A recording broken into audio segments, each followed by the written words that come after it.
Recently, there's been lots of unrest following the death of George Floyd that has evolved into demonstrations across the country, some peaceful and others turning violent. The Ministerial Roundtable of Wilmington is an interfaith group of leaders. They're planning to hold a prayer vigil at noon today to pray for Wilmington and our nation. Joining us now to tell us more about today's gathering is Cheryl Walker, the pastor of Unitarian Universalist Congregation, and Sean Blackwelder, the pastor of St. Paul's United Methodist Church in Carolina Beach. So good morning, Sean and Cheryl. It's so nice to have you both joining us today. Good morning. Good morning. Thank you for having us. Cheryl, I want to begin with you first, and let's just start off.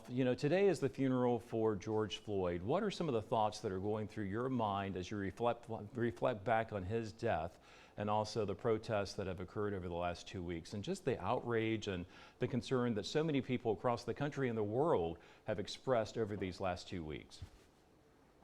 And understandably so.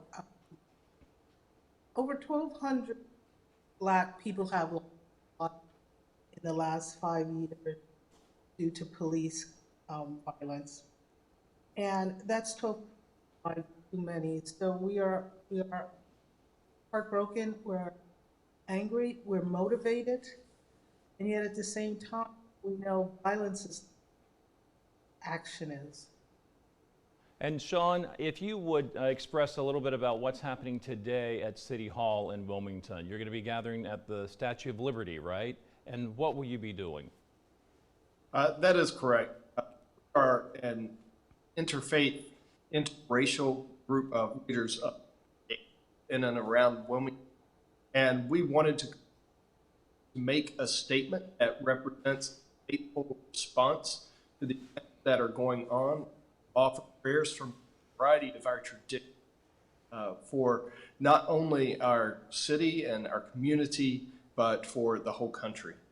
There will certainly be a lot of national media today on the funeral that's taking place in Houston. How do we affect positive change as we go forward and not let what happened 2 weeks ago just become another chapter in a history book? How do we take what's happened and move forward with some type of positive change from this point on? I think we do that in many ways. The very first thing is we all need to vote. That is just crucial. That is the greatest tool we have in a democracy. The other thing that we can do is start looking at our own lives and our own institutions, our churches, our schools, and say, this is a symptom of a deeper problem. How do we get at that problem? How do we start really dismantling racism within ourselves, within our institutions, so that the real promise of this country actually becomes its reality? And once again, we want to hit on all the major important notes that you need to know about today. The Ministerial Roundtable of Wilmington hosting this prayer vigil today. It's going to be at noon at Wilmington City Hall. It's open for anyone who wants to drop by and spend some time with all of you ministers as you say a prayer for the nation and for Wilmington. I want to say Thank you to you, Cheryl, and also Sean, for your time this morning. We appreciate what you're doing to keep our community together as one. We appreciate it.